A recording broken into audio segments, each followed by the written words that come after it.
نحمده ونصلي ونسلم على سيدنا ومولانا محمد رسوله النبي الأمين المكين الحميد الغفور الرحيم أما بعد فأعوذ بالله من الشيطان الرجيم بسم الله الرحمن الرحيم وَإِذْ أَخَذْنَا مِيثَاقَ بَنِي إِسْرَائِيلَ أَلَّا تَعْبُدُوا إِلَّا اللَّهَ وَبِالْوَالِدَيْنِ إِحْسَانًا وَذِي الْقُرْبَى وَالْيَتَامَى وَالْمَسَاكِينِ وَقُولُوا لِلنَّاسِ حُسْنًا وَأَقِيمُوا الصَّلَاةَ وَآتُوا الزَّكَاةَ ثُمَّ تَوَلَّيْتُمْ إِلَّا قَلِيلًا مِنْكُمْ وَأَنْتُمْ مُعْرِضُونَ صدق اللہ العظیم وصدق رسولہ النبی الکریم الامین۔ اللہ جل مجدہ کا شکر ادا کرتے ہیں کہ اس رب العزت نے ہمیں اپنے دربار میں حاضری کی توفیق مرحمت فرمائی۔ آج جس موضوع پر اظہار خیال کرنا ہے گزشتہ سے پیوستہ ہے کہ اولاد کی ذمہ داری والدین کے حوالے سے۔ آج میں نے سورہ بقرہ کی آیت نمبر 83 کو تلاوت کرنے کا شرف حاصل کیا ہے۔ دعا ہے اللہ جل مجدہ مجھے حق کہنے اور آپ کو سننے اور قابل عمل چیزوں پر عمل کرنے کی توفیق عطا فرمائے۔ ارشاد باری تعالیٰ ہے وَإِذْ أَخَذْنَا مِيثَاقَ بَنِي إِسْرَائِيلَ لَا تَعْبُدُونَ إِلَّا اللَّهَ، اور یاد کرو ہم نے بنی اسرائیل سے بھی یہ عہد لیا تھا کہ اللہ کے علاوہ کسی کی عبادت نہ کرنا، وَبِالْوَالِدَيْنِ إِحْسَانًا، اور والدین کے ساتھ حسن سلوک کرنا۔ اب سب سے پہلی چیز جو بیان کی وہ اللہ کی عبادت ہے، یعنی اللہ کو واحد ماننا ہے، توحید ہے، اور ساتھ آگے جو متصل بات بیان کی وہ والدین کے ساتھ حسن سلوک ہے۔ پھر آگے فرمایا وذی القربیٰ، والدین کے بعد رشتہ داروں سے حسن سلوک کرو۔ والدین کے بعد فرمایا کہ رشتہ داروں سے حسن سلوک کرو۔ والیتامى والمساکین، پھر فرمایا کہ یتیموں اور مسکینوں سے کرو۔ وقولوا للناس حسنا، اور پھر فرمایا کہ لوگوں سے اچھے طریقے سے بات کرو، اخلاق سے بات کرو، نرم لہجے سے بات کرو، پیار سے بات کرو۔ وَأَقِیمُوا الصَّلَاةَ وَآتُوا الزَّکَاةَ، پھر فرمایا کہ نماز قائم کرو اور زکوٰۃ ادا کرو۔ ثُمَّ تَوَلَّیْتُمْ إِلَّا قَلِیلًا مِنْکُمْ وَأَنْتُمْ مُعْرِضُونَ،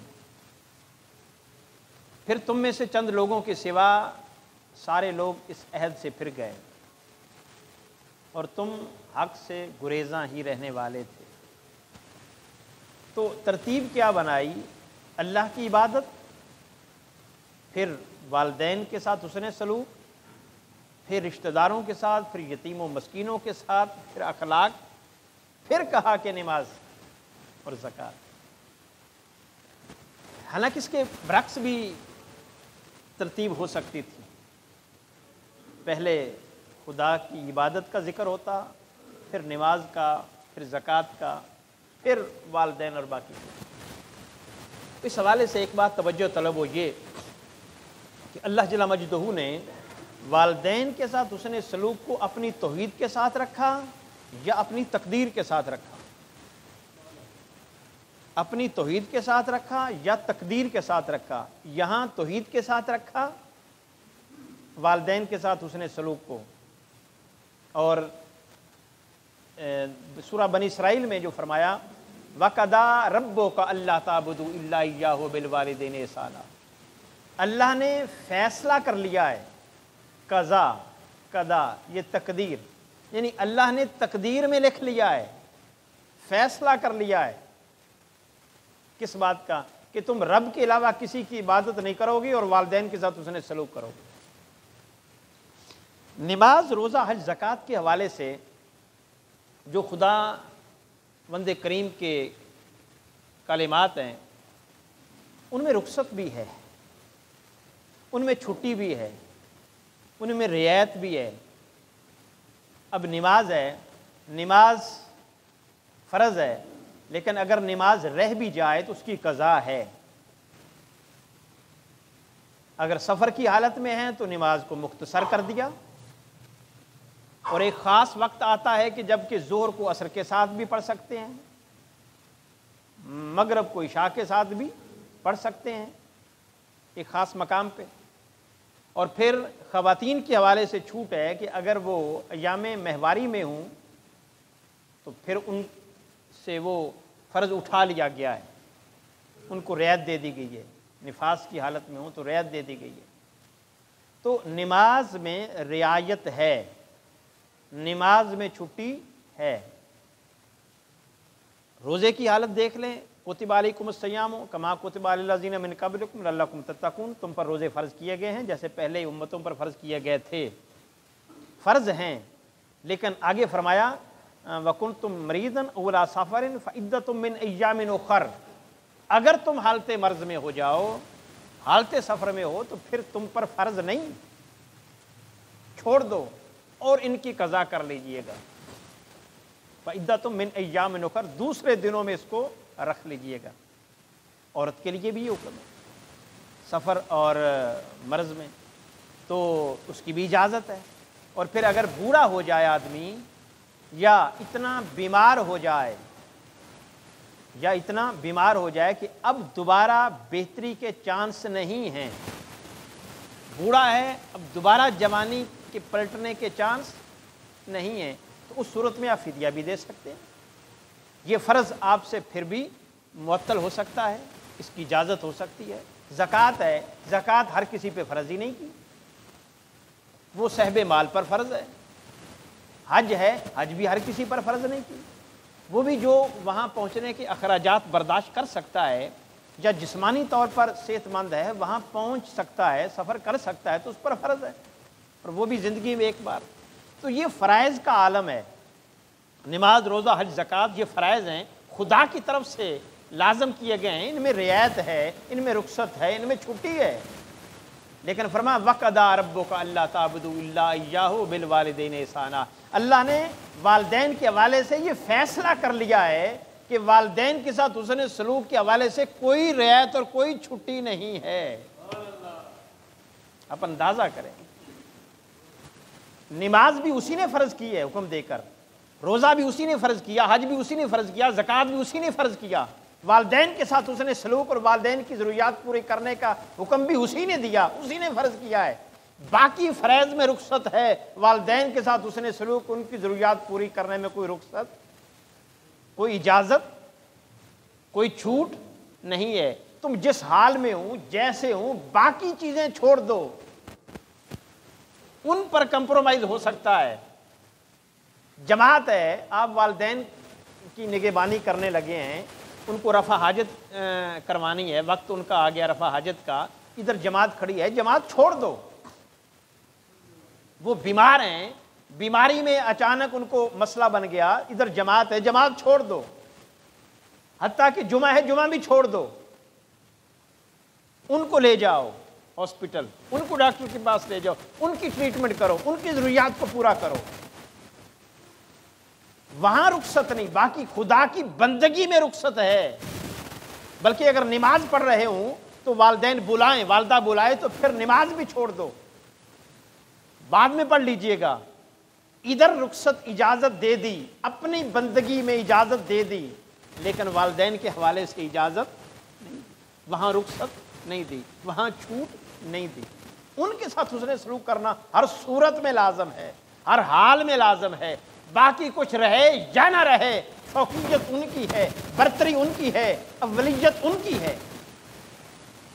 اور پھر والدین کا مقام یہ کہ اللہ جل مجدہ نے بے شمار مقامات پر قرآن مجید میں ان کی شان میں آیات نازل کیے ہیں، ان کے مقام پر آیات نازل کیے ہیں، ان کی عظمت کے حوالے سے آیات نازل کیے ہیں، ان کی اہمیت اور حیثیت کے حوالے سے آیات نازل کیے ہیں۔ یہ آیات یا انبیاء کے حوالے سے نازل ہوئیں، یا اولیاء کے حوالے سے نازل ہوئیں، یا شہداء کے حوالے سے نازل ہوئیں، یا والدین کے حوالے سے نازل ہوئیں۔ ان چار طبقات کے علاوہ کسی کی شان میں خدا کا فرمان نازل نہیں ہوا۔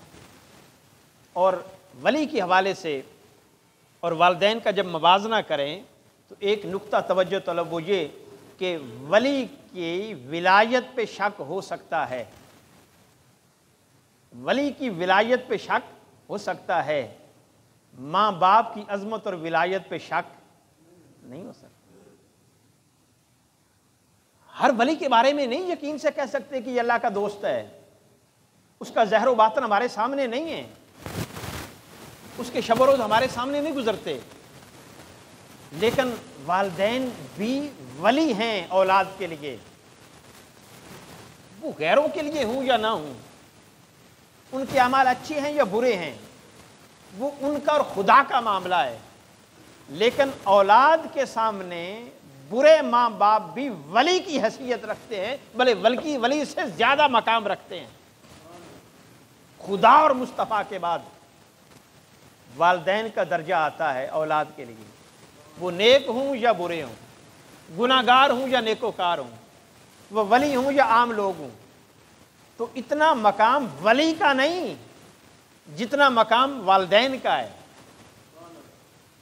تو ہم دعا کروانے کے لیے پیروں کے پاس جاتے ہیں، اولیاء کے پاس جاتے ہیں اور سمجھتے ہیں کہ ان کی دعا زیادہ قبول ہوتی ہے۔ نہیں، میرے نبی مکرم صلی اللہ علیہ وسلم نے فرمایا کہ نبی کے بعد جس ہستی کی دعا سب سے زیادہ قبول ہوتی ہے وہ ماں کی دعا اولاد کے حق میں قبول ہوتی ہے۔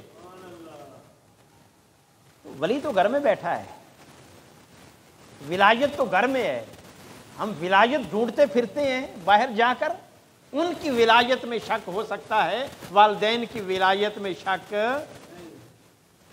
نہیں ہو سکتا۔ اس لیے اللہ جل مجدہ نے اپنی عبادت کے ساتھ، اپنی توحید کے ساتھ والدین کے مقام اور ان کے حسن سلوک کو رکھا، اپنی تقدیر کے ساتھ اس کو رکھا۔ باقی عبادت اور باقی چیزوں میں چھوٹ دی، لیکن والدین کے ساتھ حسن سلوک کے حوالے سے کوئی چھوٹ نہیں ہے، کوئی کمپرومائز نہیں ہے۔ اور پھر والدین کا جو مسئلہ ہے اس حوالے سے یہ کہ اگر والدین بوڑھے ہو جائیں، گزشتہ جمعے پہ بات ہوئی، تو ان کے لیے دعا کرو کہ قل رب ارحمہما کما ربیانی صغیرا، باری تعالیٰ ان پر ایسے کرم فرما جیسے انہوں نے بچپن میں ہم پر کرم فرمایا ہے، ان پر ایسے رحم فرما جیسے انہوں نے بچپن میں ہم پر رحم فرمایا ہے۔ تو گویا مرنے کے بعد بھی والدین کے لیے دعا کو لازم کر دیا۔ قل، کہو، اب مرنے کے بعد بھی کہو کہ مولا ان پر کرم فرما، یہ قرآن نے کہہ دیا۔ باقی کسی کے لیے دعا کرنے کا اللہ نے حکم نہیں دیا، والدین کے لیے دعا کرنے کا حکم اللہ نے دیا ہے کہ مرنے کے بعد بھی ان کے لیے دعا کرو اللہ کی بارگاہ میں۔ اور جب وہ دنیا سے رخصت ہو جائیں تو ان کے دوست احباب کے ساتھ تعلق رکھو، رشتہ داروں کے ساتھ تعلق رکھو۔ حضرت عبداللہ بن عمر رضی اللہ تعالیٰ عنہ کے بارے میں آتا ہے کہ وہ سفر پر تھے، مدینہ سے مکہ جا رہے تھے، رستے میں کچھ دیر پڑاؤ کیا، ایک شخص آپ کے پاس آیا تو اس نے کہا کہ آپ عمر فاروق رضی اللہ تعالیٰ عنہ کے بیٹے ہیں؟ عرض کی ہاں میں انہی کا بیٹا ہوں۔ تو انہوں نے کہا کہ آپ کا والد میرا دوست تھا، دوستی کا حوالہ دیا، اپنے والد، ان کے والد کی دوستی کا حوالہ دیا۔ تو حضرت عبداللہ بن عمر رضی اللہ تعالیٰ عنہ خندہ پیشانی سے ملے، اس نے سلوک کیا، حتیٰ کہ تحفے میں اپنی سواری ان کو دے دی اور اپنی دستار اتار کے ان کو دے دی کہ یہ میرے والد کا دوست ہے۔ تو آپ اندازہ لگائیں اگر والد کے دوست کے ساتھ اس نے سلوک کرنا نیکی ہے تو والد کے بھائی کے ساتھ اس نے سلوک کرنا نیکی نہیں؟ ہماری رشتہ داروں کے ساتھ نہیں بنتے، انبن رہتی ہے معمولی باتوں پر، ہم نہیں سمجھتے ان کے ساتھ اس نے سلوک کریں گے یا بول چال رکھیں گے یہ کون سی نیکی ہے۔ نہیں، اگر دوست کے ساتھ اس نے سلوک کرنے سے نیکی ہے تو تایا کے ساتھ نہیں، چچا کے ساتھ نہیں، اور اپنے والد کے بیٹے کے ساتھ نہیں یعنی بھائی کے ساتھ، والد کی بیٹی کے ساتھ نہیں یعنی بہن کے ساتھ، ان کے ساتھ اس نے سلوک کریں گے تو ثواب زیادہ نہیں ملے گا؟ اسی طرح ماں کے رشتہ دار ہیں، ان کا بھائی ہے، ماموں ہے یا خالہ ہے، ان کے ساتھ اس نے سلوک کریں گے تو ثواب زیادہ نہیں ملے گا؟ اور آپ اندازہ کریں دوست کے ساتھ نیکی کریں تو ثواب ہے، پھر رشتہ داروں کے ساتھ نیکی کریں تو اس سے بھی زیادہ ثواب ہے، اور اگر زندگی میں ان کے ساتھ اس نے سلوک کریں تو پھر کتنا ثواب ہوگا۔ مرنے کا ضرور انتظار کرنا ہے ہم نے، اگر ان کے ساتھ اس نے سلوک کریں تو کتنا۔ ایک شخص حضور علیہ السلام کی بارگاہ میں حاضر ہوا، اس نے کہا یا رسول اللہ مجھ سے غلطی ہو گئی، گناہ کر بیٹھا۔ میرے آقا علیہ السلام نے فرمایا کیا تیرے والدین ہیں؟ اس نے کہا نہیں یا رسول اللہ۔ فرمایا خالہ ہے؟ اس نے کہا ہاں یا رسول اللہ۔ فرمایا جا اپنی خالہ کے ساتھ حسن سلوک کر، اللہ تیرے گناہوں کو معاف فرما دے گا۔ تو والدین کے رشتہ داروں کے ساتھ حسن سلوک کریں تو خدا گناہ بھی معاف فرما دیتا ہے، اور اگر ان کی زندگی میں انہی کے ساتھ کریں تو خدا کی بارگاہ میں مقام کیا بنے گا۔ میرے آقا علیہ السلام نے فرمایا کہ والدہ تمہاری جنت ہے، اور والد جنت کا دروازہ ہے۔ جس نے والدین کو راضی کیا اس نے خدا کو راضی کیا، اور جس نے والدین کو ناراض کیا اس نے خدا کو ناراض کیا۔ بلکہ یہاں تک فرمایا میرے آقا علیہ السلام نے، حضرت معاذ بن جبل رضی اللہ تعالیٰ عنہ سے روایت ہے، فرماتے ہیں کہ جو والدین کی تابعداری کرے اور ان کے ساتھ حسن سلوک کرے اسے مبارک ہو، اللہ اس کی عمر بھی بڑھا دے گا، اللہ اس کا رزق بھی بڑھا دے گا۔ اور محدثین نے لکھا ہے کہ اگر اس کی عمر تقدیر میں لکھی تھی 50 سال 60 سال تقدیر میں لکھی تھی، اگر تقدیر میں 60 سال لکھی تھی، والدین کے ساتھ حسن سلوک کرتا رہا، اللہ اس کی 70 بھی کر دے گا، وہ 80 بھی ہو سکتی ہے۔ اور ایک خاص قسم کا رزق لکھا تھا تقدیر میں، تو وہ کم بھی ہو سکتا ہے اگر حسن سلوک نہیں کریں گے، اور اگر حسن سلوک کریں گے تو وہ زیادہ بھی ہو سکتا ہے۔ ہم والدین اگر ہمارے ساتھ ہوں تو ہم یہ کہتے ہیں وہ میرے ساتھ ہے، ہم یہ کیوں نہیں کہتے کہ ہم اس کے ساتھ ہیں؟ اب ذرا جملے میں فرق دیکھیں نا، ہم یہ کیوں نہیں کہتے کہ ہم اس کے ساتھ ہیں؟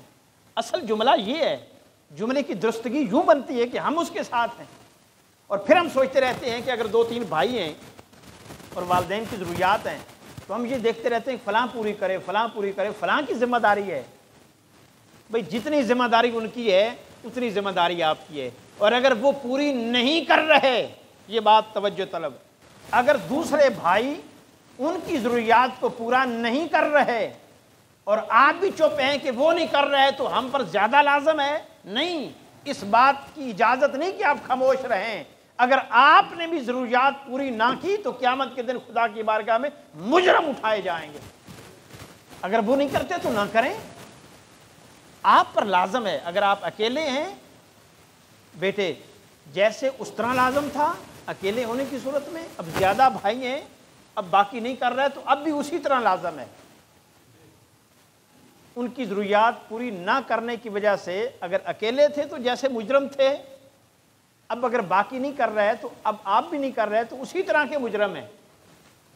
بلکہ اس کو تو اعزاز سمجھنا چاہیے کہ اگر باقی نہیں کر رہے تو کوئی مسئلہ نہیں، میں جو ہوں میں کروں گا۔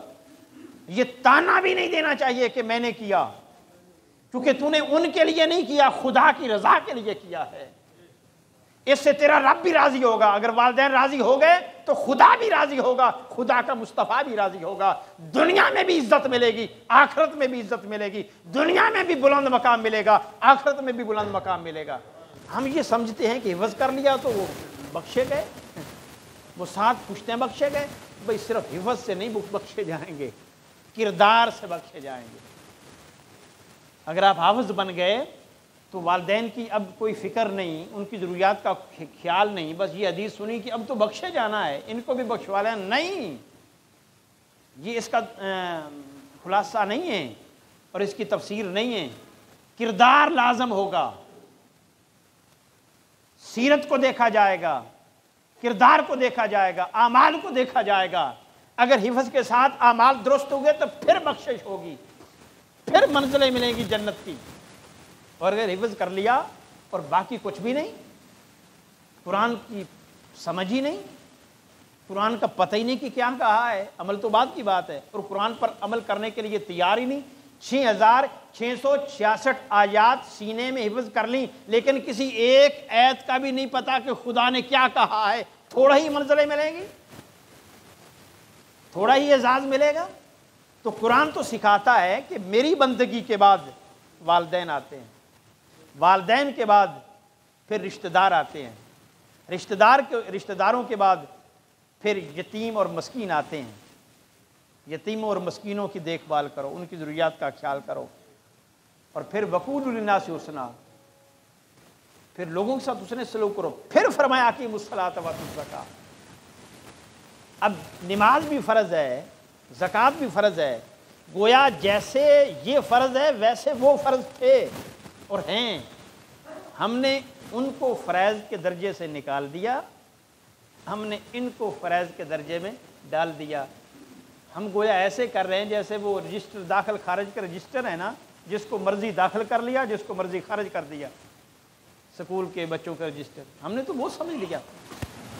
خدا نے ایسا نہیں کیا، وہ جو چیزیں پہلے فرض ہیں وہ فرض ہیں۔ حقوق العباد کی اہمیت زیادہ ہے حقوق اللہ سے، اس لیے اللہ جل مجدہ نے اس کو بعد میں رکھا۔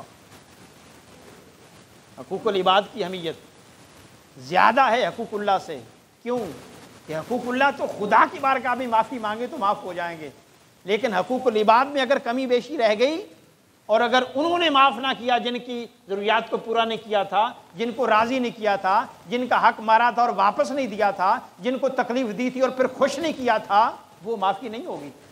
ایک شخص حضور علیہ السلام کی بارگاہ میں حاضر ہوا، اس نے کہا یا رسول اللہ میں آپ کے ساتھ جلد کرنا چاہتا ہوں، اور حال یہ ہے کہ میرے والد رو رہے تھے، میری والدہ رو رہی تھی۔ میرے آقا علیہ السلام نے فرمایا جا، جس طرح ان کو رلایا ہے اسی طرح ان کو ہنسا، اگر وہ آپ کی ہجرت پر خوش نہیں ہے تو ان کے ساتھ رہو، اسی سے خدا بھی خوش ہوگا، اسی سے مصطفیٰ بھی خوش ہوگا۔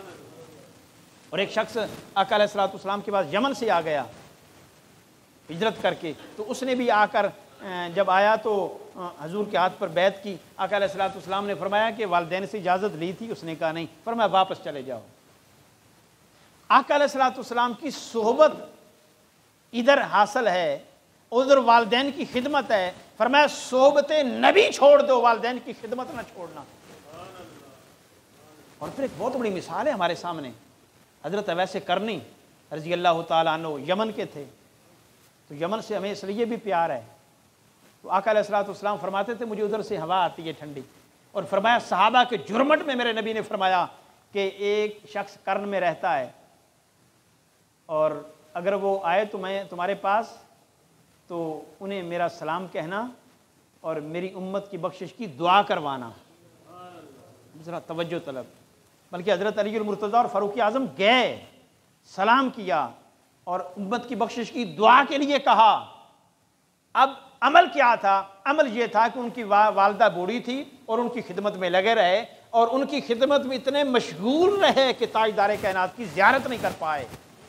تو میرے آقا علیہ السلام ناراض نہیں ہوئے، فرمایا والدین کی خدمت کرنے کی وجہ سے مقام یہ ملتا ہے کہ جو بھی دعا کرو خدا دعا کو قبول کرتا ہے، اسی لیے تو فرمایا کہ میری امت کی بخشش کی دعا کروانا، کیونکہ والدین کی خدمت کے صلے میں دعا رد نہیں ہوتی۔ دو چیزیں ہیں جن کی وجہ سے دعا قبول ہوتی ہے، ایک رزق کو پاک کر لیا جائے اور دوسرا والدین کی خدمت کی جائے، تو خدا جو بھی دعا مانگے گا اللہ قبول فرمائے گا۔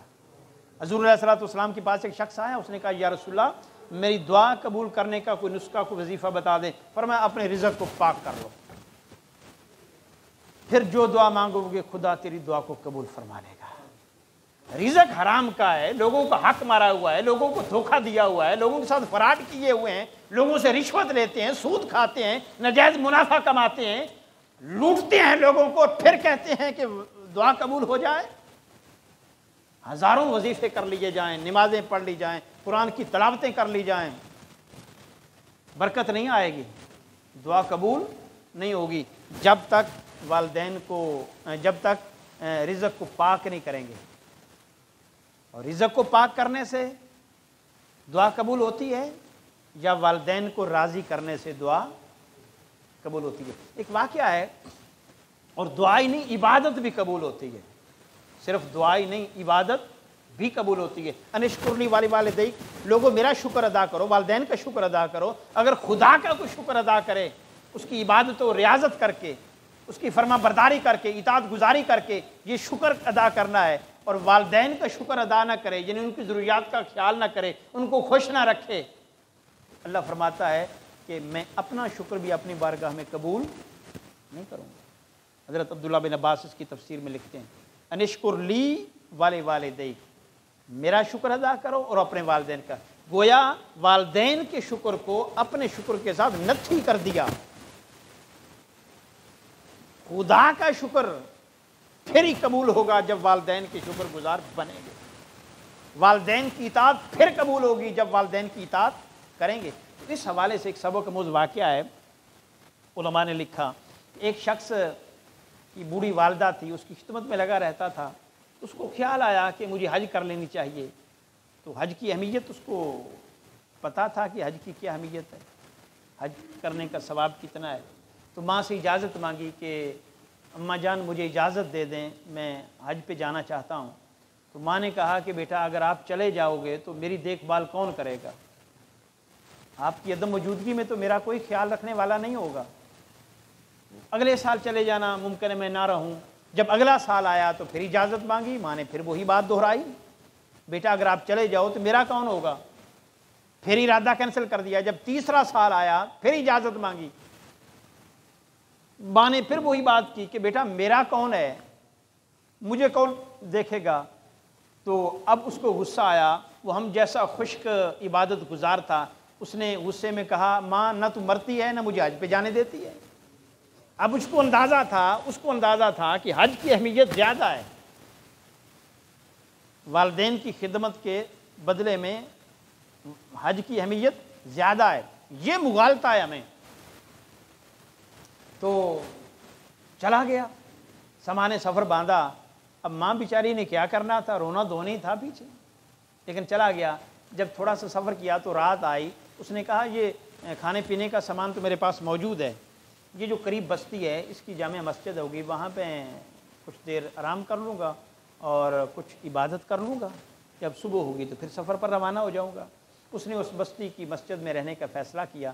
جب وہاں ٹھہرا، آدھی رات کا وقت تھا کہ اسی بستی میں ایک چور آ گیا، لوگوں کو پتہ چل گیا کہ چور ہے، لوگوں نے اس کا پیچھا کیا اور وہ جان بچاتے مسجد میں آیا۔ مسجد میں آلریڈی ایک بندہ تھا، وہ وہاں سے ڈرا، جو سامان چوری کیا ہوا تھا وہ مسجد میں چھوڑا، پھر وہیں آنکھ بچا کے نکل گیا۔ اب لوگ آئے، لوگوں نے دیکھا جس کا مال چوری ہے وہ بھی پڑا ہوا ہے، اور ایک شخص نماز میں مشغول ہے، عبادت کر رہا ہے۔ لوگوں نے 100% یقین کر لیا کہ یہی وہ چور ہے، اور منافقت کر رہا ہے کہ لوگ مجھے عبادت گزار سمجھیں، کیونکہ مال مسروقہ برآمد ہو گیا ہے۔ لوگوں نے اس کو پکڑ لیا، قاضی کے پاس لے گئے، اور قاضی سے کہا کہ اس نے 2 جرم کیے ہیں، ایک تو چوری کی ہے اور دوسرا اس نے منافقت کا سا رویہ اپنایا ہے، عبادت میں مشغول ہو گیا کہ لوگ مجھے عبادت گزار سمجھیں گے اور چھوڑ دیں گے۔ قاضی نے فیصلہ کیا کہ جو اس نے چوری کی ہے اس کا ہاتھ کاٹا جائے، اور جو اس نے منافقت کی ہے اس کی سزا یہ ہے اس کا منہ کالا کیا جائے، اس کو گدھے پر سوار کیا جائے اور اس کو شہر میں گھمایا جائے، اور ساتھ اعلان کیا جائے کہ جو چوری کرے اور منافقت کرے اس کے ساتھ یہ حال ہوتا ہے، اس کا یہ اشر ہوتا ہے۔ تو وہ منہ کالا کیا، گدھے پہ سوار کیا، اب اعلان کرنے والا ساتھ اعلان کر رہا ہے کہ لوگوں جو منافقت کرے، چوری کرے اور پھر منافقت کرے اس کا یہ حال ہوتا ہے۔ اب اعلان کرنے والے نے یہ اعلان کیا، لیکن اس کی آنکھیں کھل گئی، اس نے سوچا میں نے چوری تو کی نہیں، یہ ناکردہ گناہ کی سزا مجھے کیوں مل رہی ہے؟ اب اس کو خیال آیا کہ مجھے اس جرم کی سزا نہیں مل رہی، مجھے اس جرم کی سزا مل رہی ہے جس ماں کو میں روتا ہوا چھوڑ کے حج کرنے کے لیے جانے کا ارادہ کر چکا ہوں، یہ اس جرم کی سزا ہے۔ اب اس نے کہا خدارا ایسا کرو کہ اعلان میں ترمیم کرو۔ کیا؟ اس نے کہا کہ یوں اعلان کرو، یہ اعلان نہ کرو کہ جو چوری کرے اور منافقت کرے اس کی یہ سزا ہوتی ہے، بلکہ یوں کرو کہ جو والدہ کو ناراض کر کے حج کا ارادہ کرے اس کی یہ سزا ہوتی ہے۔ تو عبادت کی اہمیت ثانوی ہے یہاں پہ، اب حج ہے، اگر والدہ پیچھے بیمار ہے تو باقی اس کے پاس وسائل بھی ہیں، وہ سفر کرنے کی استطاعت بھی رکھتا ہے، لیکن والدہ ہے یا والد ہے، اب اگر چلا جائے گا تو ان کی دیکھ بھال کرنے والا کوئی نہیں ہوتا۔ شریعت مجبور نہیں کرتی، شریعت کہتی ہے کہ حج چھوٹتا ہے تو چھوٹ جائے، لیکن والدین کی اطاعت اور خدمت چھوڑنے کی شریعت اجازت نہیں دیتی، کیونکہ یہ بھی فرض ہے وہ بھی فرض ہے۔ اس کی قضا ہے، وہ بعد میں بھی کیا جا سکتا ہے، لیکن والدین اگر دنیا سے چلے گئے تو اس کی کوئی قضا نہیں ہے۔ والدین چلے گئے تو اس کی کوئی قضا نہیں ہے۔ یہ کہیں جی میں اگلے سال کر لوں گا، اگلے سال خدمت کر لوں گا، اگر اگلے سال والدین نہیں ہیں تو پھر کس کی کر سکے گا؟ نماز تو پڑھ سکتا ہے، حج تو کر سکتا ہے، زکوٰۃ تو بعد میں بھی پچھلے سال کی ادا کر سکتا ہے، روزے بھی رکھ سکتا ہے، لیکن اس کی کوئی قضا نہیں۔ اور میں نے اینڈ پہ یہ ایک آیا مقدسہ آپ سے شیئر کرنی، سورہ رعد ہے، آیت نمبر 25 ہے، فرمایا والذین ینقضون عہد اللہ من بعد میثاقہ، جو لوگ اللہ کا عہد اس کے مضبوط کرنے کے بعد توڑ دیتے ہیں، اللہ سے وعدہ کرتے ہیں کہ ہم تیری بات کو مانیں گے، ہم تیرے رسول پر ایمان لائیں گے، ہم نیک اعمال کریں گے، یہ عہد ہے، تو جو یہ عہد کرنے کے بعد توڑ دیتے ہیں، ما امر اللہ بہ ان یوصلا، اور جو اس نے رشتے بتائے ہیں ان کو منقطع کر دیتے ہیں، وَيُفْسِدُونَ فِي الْأَرْضِ، اور زمین میں فساد کرتے ہیں، اللہ کے جوڑے ہوئے رشتوں کو توڑتے ہیں۔ والد اور والدہ کا رشتہ اللہ کی طرف سے جڑا ہوا ہے، بہن بھائیوں کا رشتہ اللہ کی طرف سے جڑا ہوا ہے، یہ خونی رشتے ہیں، یہ خدا کی طرف سے ہیں۔ باقی رشتے، بیوی کے ساتھ رشتہ ہے لیکن اگر ختم ہو جائے تو وہ رشتہ ختم، اس کی احترام ختم۔ سسر کے ساتھ رشتہ ہے تو بیوی کی وجہ سے ہے، اگر بیوی کو طلاق ہو جائے تو اب سسر کی اہمیت نہیں ہے، لیکن یہ جو خونی رشتے ہیں ان کی اہمیت اسی طرح برقرار ہے۔